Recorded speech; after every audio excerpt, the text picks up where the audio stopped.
guys of Minnesota sports flowing in their veins. Mackey and Judd on Score North and ScoreNorth.com.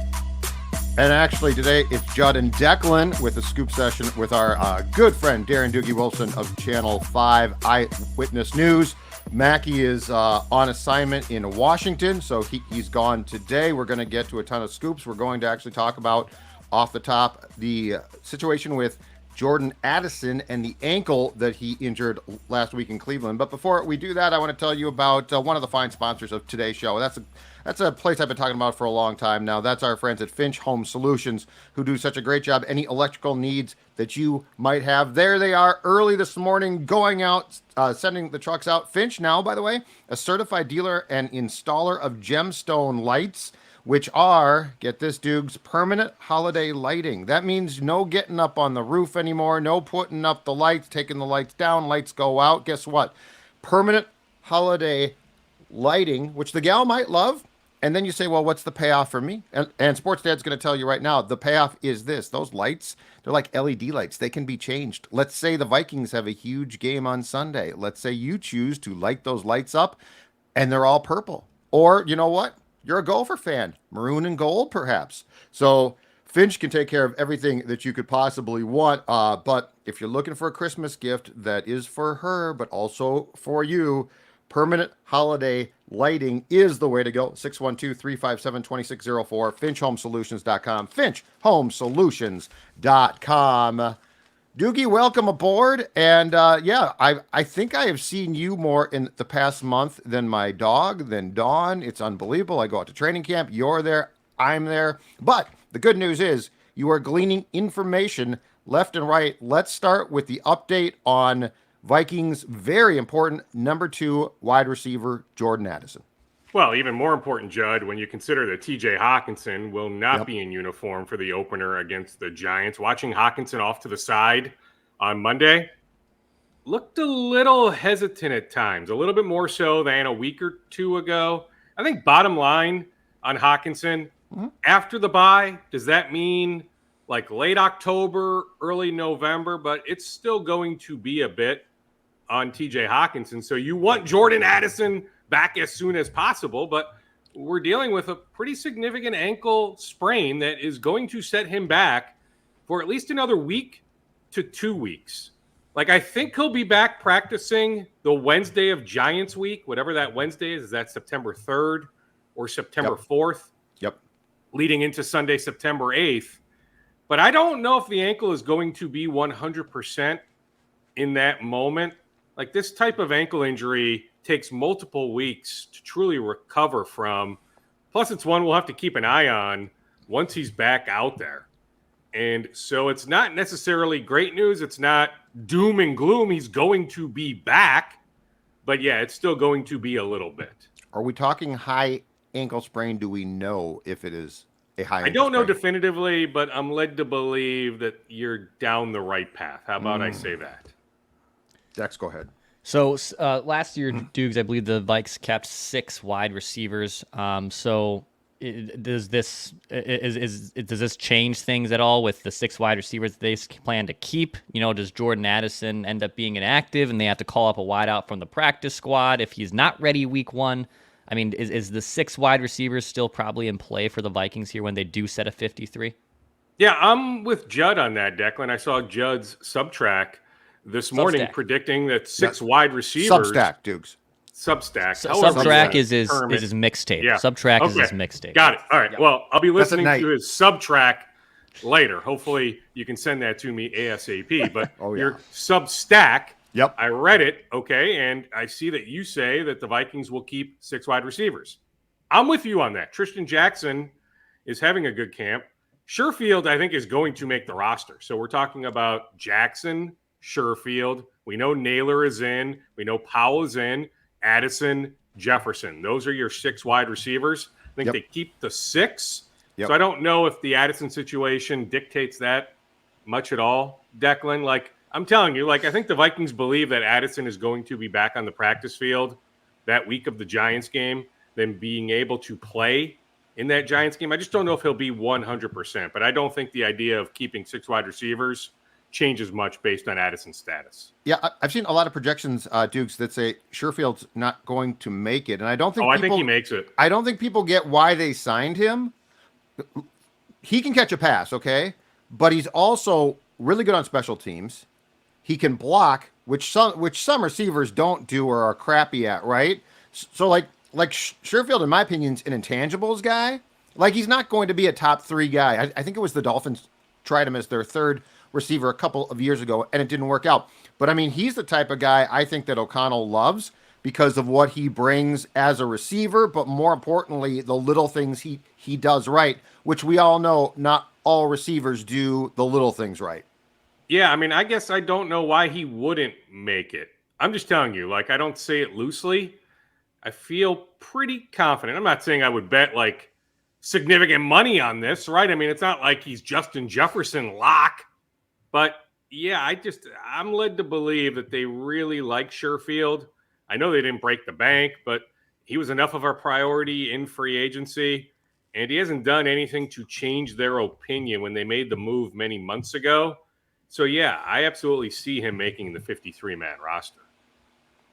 Well, what other injury updates do you have for us, Dukes, on the Vikings front?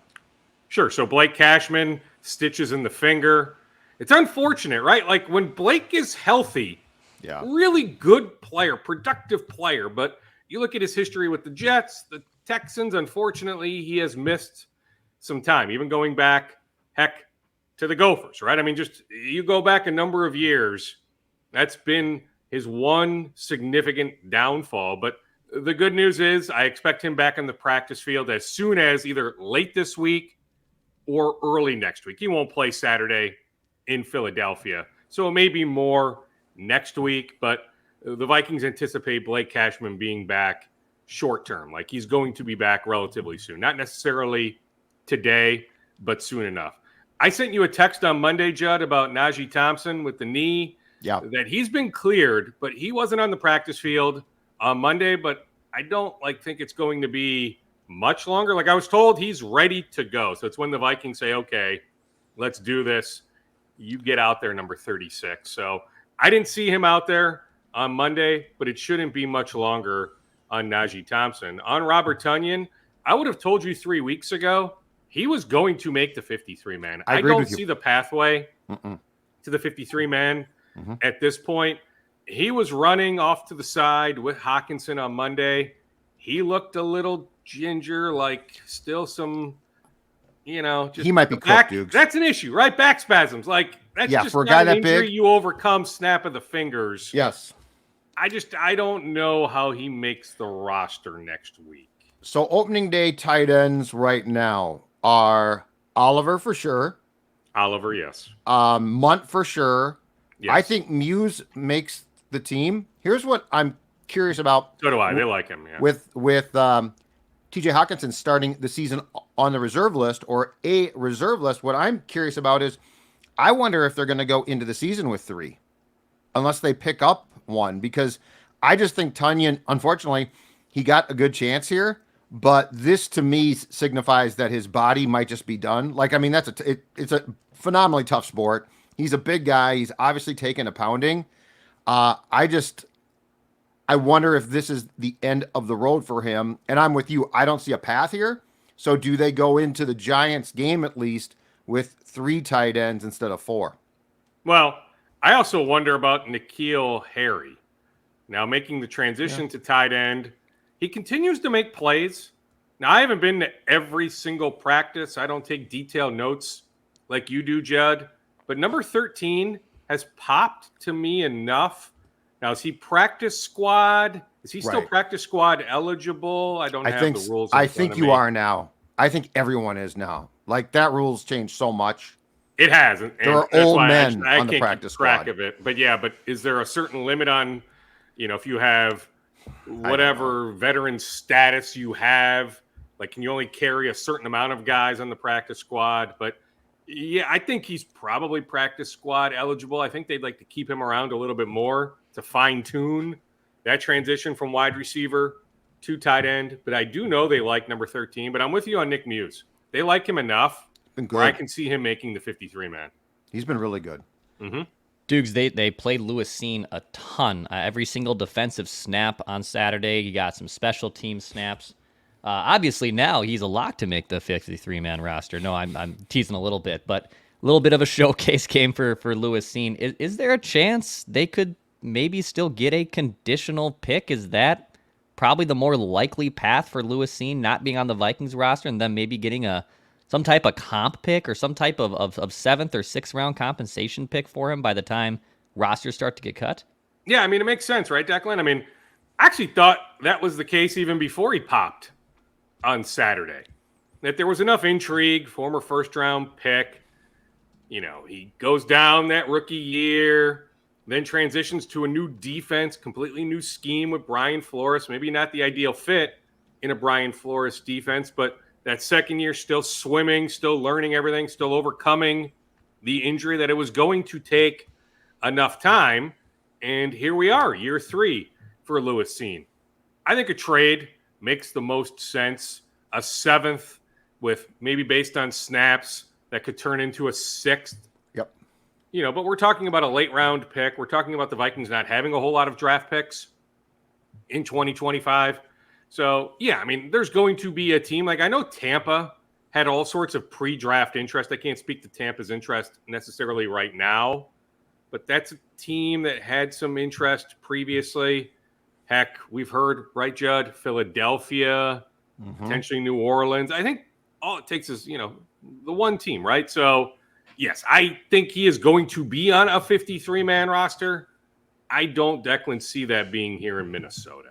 I also think he's going to play again a ton on Saturday. Oh, yeah. Against the Eagles in Philly as they continue what I think is a marvelous, brilliant showcase. Speaking of guys that aren't going to make the roster, Dukes, I talked to you about this during practice yesterday. I think we both agree Dalton Risner has gone from basically a lock as a guy that thought he was going to compete with Blake Brandel and probably lose the left guard job, but then be a backup to a guy that was asked to play right guard for basically, he said, the first time in his life on the first day of training camp practice, got hurt. I'm not saying he's not hurt. I am saying I've gone from he's a lock on my 53 to I don't think he's going to make it. Yeah, I think once they decided to move him to right guard, like we should have been able to read between the lines right in that moment. It took a little while to decipher exactly what was taking place. Always takes us a while. We're slow. Yeah, I know. I don't have the exact injury update on Dalton Risner. I'm sure if he could be out there, he would be out there. But yes, like I have a hard time seeing the pathway to him making the 53-man. Now, Dan Feeney, who it's a short-term injury, he looked okay working out on the side field. I'm led to believe he'll be back here pretty darn quick. So he's got that center/guard flexibility. Yep. They like the 2 rookies, the kid from Oklahoma, the kid from Wake Forest. So if we're talking about 9 offensive linemen, do they go 10 offensive linemen? But I don't know. Like Feeney in, Quessenberry in, yep. The 2 rookies in. I don't think they expose Juergens to waivers. Like I get it. Like if Garrett Bradbury goes down, that's it. Who's your backup center? Now, it can be Feeney. Yeah, if Feeney makes it, it's Feeney. It's Feeney. But Juergens can also snap the ball. Juergens can play center. Yeah. I think both rookies make it, that they don't expose Juergens to waivers. Certainly, they don't expose the Oklahoma rookie, the tackle, to waivers, Rouse. Yep. But I don't think they expose Juergens either. And so you start breaking it down that way. It's hard for me to find a spot for Dalton Risner.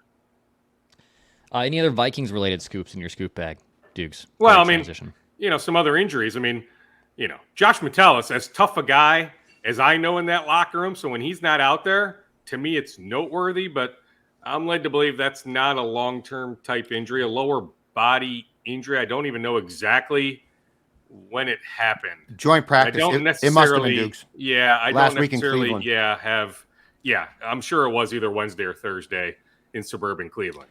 I don't have a definitive return date, but I'm led to believe that's not some sort of, okay, Josh isn't going to be out there on September 8th type situation. Yeah, and he looked fine. He did have that sleeve, to your point, on his leg. Last Vikings thing for me, Darren, is this. So pre-McCarthy meniscus surgery, I think it was very crystal clear. The quarterback room was going to be Darnold, Mullins, McCarthy. And Jaren Hall was going to be cut and either clear the waiver process and probably come back to the practice squad and or just be claimed. I've convinced myself now and wrote about this, Judd Zolgad, Substack.com. I saw it. I've convinced myself that Jaren Hall, I think, now makes it. Right. I think Jaren Hall. Yeah, I don't know. So, okay, so do you think, but they're going to have 3 QBs. Do you think they go find another one then? Maybe. Okay. Or, so yeah, what's let your thought me see how Corral plays against the Eagles. I think there's enough intrigue there with Matt. Okay. Let me just see a little bit more with number 17. But yes, I think they will also scan the waiver wire. I'm not there with you on Jaren Hall. Not quite yet. Okay. If you don't believe Substack, that's fine. Yeah, subject to change. I mean, that's fine. There's still some stuff to play out. Yeah. Nothing set in stone at that position right this second, that number 3 quarterback position. So subject to change, but I'm not there yet on Jaren. All right, more scoops to come. But before we get more scoops, give us the scoop, Declan Goff, on Nicolay Law. Yeah, Nicolay Law, our guy Russ Nicolay, he just walks the stadium. Speaking of guys that make the 53-man roster that are locks, I think Russ Nicolay is obviously, he's one of them. So when a loved one gets injured, ordinary life can come to a stop and things can get complicated. And during that time, insurance companies are likely to pressure you. They don't care if you get better. They don't care if your bills are piling up. So go find our friends at Nicolay Law, Minnesota's award-winning injury lawyers. Shout out to Nicolay Law for sponsoring programming here on the Scoop session. And of course, Twins tickets, a big homestand coming up starting this weekend. It's going to be a fun one here at Target Field, so get your tickets, twins.com/tickets. Dukes, I saw this name pop up because he cleared waivers. So Hector Neris did clear waivers from the Cubs. Now, he's a reliever. He's not a starter, and the Twins, we saw Zebby get pushed around a little bit yesterday against the Padres. Have you heard any interest with Hector Neris? I mean, in my opinion, the more bullpen guys, the better. But he cleared waivers, so you don't have to pick up that salary. He had a weird option, too, that was going to kick in if he had gotten to 60 appearances with the Cubs, which was also played a factor into him being released, even though he's having a decent year. I wouldn't say he's having, the year he had with the Astros or even as one of the better relievers he used to be. But Hector Neris, any interest you think between the Twins and him? I'm glad you asked me, Declan. It's like we almost brought this up pre-show. It's like we prepped? Yeah, you would think we actually prepped. They have not called yet. So we're recording this at 9:50 Central Time on Tuesday morning, August 20th. As of 9:43 a.m. Central Time, the Twins have not reached out on Neris. But what I can tell you is this regime had interest in Neris back in 2021. To be able to get him for the minimum, and I'm with you, he's just been okay. You look at that whip, the 5 blown saves, but hey, he's got 17 saves, so the Cubs have used him in high leverage situations. He certainly is capable.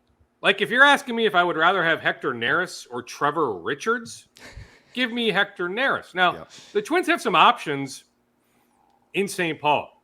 Gallegos, the former Cardinals closer, let's see how that plays out. Castillo is back in the organization, so he's potentially an option. They're keeping an eye on some guys around baseball that have some opt-outs at the end of August, like Nick Anderson, former Twins minor leaguer with the Dodgers AAA affiliate, hit 95, 96 the other day, even topped out at 97, spending a few weeks in the Dodgers pitching lab. That to me is never a bad thing. The Twins did try to sign him before the Dodgers signed him. I'm not saying that's a for sure move, but the Twins are monitoring certain situations. But I would say to be determined on Neris. But to me, if you can get him now for the minimum, so the Cubs are on the hook for the rest of the contract, that to me is a no-brainer. And so it's definitely on my radar, Declan. I'll continue to monitor that situation. Updates on Carlos Correa and Byron Buxton. Is Correa getting close? Yeah, I think we'll see him. This is more me guessing. Let the aggregators do whatever the heck Aggregators unite. I think we'll see him because he's going to have to play through pain. Right. Like, it's not going to be 100%. So, like, he wants to be back out there. Like, that's stating the obvious. I think we see him in a rehab assignment relatively soon. Okay. So I'd like to think, like, I was on Ross Brendel's podcast late last week. Minnesota and he's Sports like, yeah, we'll see Carlos, early to mid-September. I said, Ross, no, slow down. Like, I'd like to think we'll see him before Sneaky negative. Ross is sneaky negative. Sneaky? I don't think it's sneaky. No, but like he's the nicest guy on the face of the earth. He's He's a teddy bear. It's not like me, because I'm just sort of an ass. So you're not surprised by that, right? But Ross is like a teddy bear. He's the nicest guy, and then he just kills teams. Oh, yeah. Whoa, heck. Crap. Get him going on Gopher football, right? I know. I've done it. That's the best. But anyway, I told him, like, September 1st, like, that to me is the drop dead date. Like, Carlos realizes you got to play through some stuff here. He's still feeling a little discomfort running in a straight line, but he's been running more and more. Yep. Like, I'm just telling you, I'd like to think that we're going to see a rehab assignment sooner rather than later. Mm-hmm. I'm told Buck is doing okay after that cortisone shot.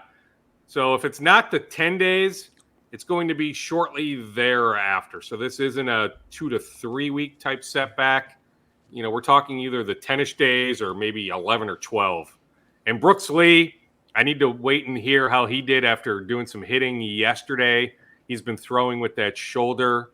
And so that could be a short-term type, situation as well. I mean, how nice would it be? I mean, you're watching last night. Mm-hmm. Like, you're thinking, okay, no Buck, no Correa, no Lee. Like, that was one of those, if I was in Vegas, or heck, I guess I could be anywhere, right? Like, that was an easy one to say, I'll give a run and a half. Yep. I don't know what the money line was last night. And I get it. It's easy to say the next day. But that had loss written all over it with Zebby on the mound. And he wasn't horrible, but, hits a batter that, runner scores. I think it was Louis Arise in the first inning. Ends up walking a couple guys. Zebby is human. Yeah, I know. Actually issued a couple walks. Both those guys scored. But it's not like he was a train wreck. But I just thought Zebby against King, like, that was an easy, okay, you throw a couple $100 down on the Padres. That was a very easy loss to foresee last night. But you're just thinking, how nice would it be? Buck, Correa, Lee, heck, Joe Ryan, right? Which is unrealistic at this point. But you think about having all these guys. Then you think about the trade deadline, right? I mean, I saw you tweet about it on Monday, Declan. Like, yes, they really wanted Michael Kopech. I just don't get, though, going back to their pursuit of Dylan Cease, many months ago, knowing how difficult it is to construct a trade with this White Sox front office, that the White Sox are indeed anti-making in-division trades. I just don't know why the Twins spent so much time on Kopech, on Fetty, on the lefty. His name is escaping me, Declan, but he ended up in Philadelphia. The Twins definitely had some conversations with the White Sox on that lefty. Again, his name is escaping me in this moment, but he ended up with the Phillies.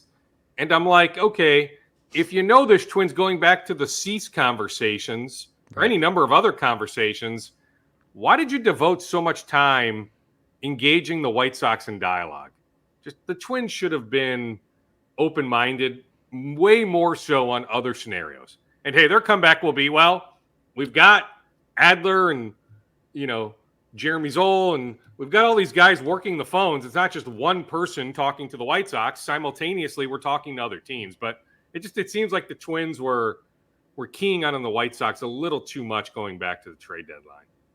Final scoop, Stoogs. What's in that scoop bag? I don't really have anything else. I mean, I had a nice conversation at training camp on Monday with Bo Allen. He's building a house here in town, former Minnetonka Skipper star, won a Super Bowl with the Eagles.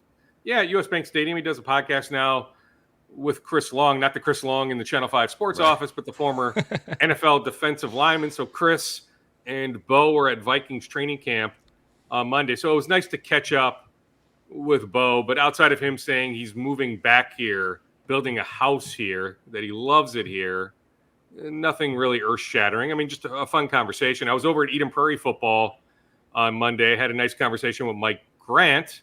And we talked a lot about Blake Cashman. He reminded me, I mean, Blake at Eden Prairie High School, like Mike told me, Blake was a good athlete for me. He was not my best athlete. Like, Blake just deserves all sorts of credit for the work he put in. Sure. He was on his way to, at the time, I guess it would have been Mankato State, now Minnesota State Mankato. Then the Gophers pop in with a walk-on offer. So he walks on with Jerry Kill and company, and Tracy Clays had something to do with it. Then transitions to the PJ Flex staff. So PJ, his staff, also have their fingerprints on the Blake Cashman development. But just a really cool story of perseverance, of just putting in a lot of work to get to this point, to get a nice contract. I mean, Blake had all sorts of options in free agency. The Packers wanted him. The Texans wanted him back. I mean, he had a handful of options. Ultimately chose the Vikings, got paid handsomely, for him, in many ways, life-changing type money. So just, just a cool reminder talking to Mike Grant on Monday about Blake Cashman. I also texted with Terrence Newman. I wanted to catch up with Terrence. I wanted to hear him. I mean, we have Gilmore now, who's about to turn 34. Just this idea of playing cornerback at a pretty high level into your mid-30s, which Terrence did. I mean, I don't remember how old he was in 2016. I think he was like 36, but it's not like he was 29 or 30. 30. Wasn't he 35 or 36? Yeah, he was mid-30s. I think he was on the back end of 30s, yeah. Yeah, and correct me if I'm wrong, 2016 was a solid year for him.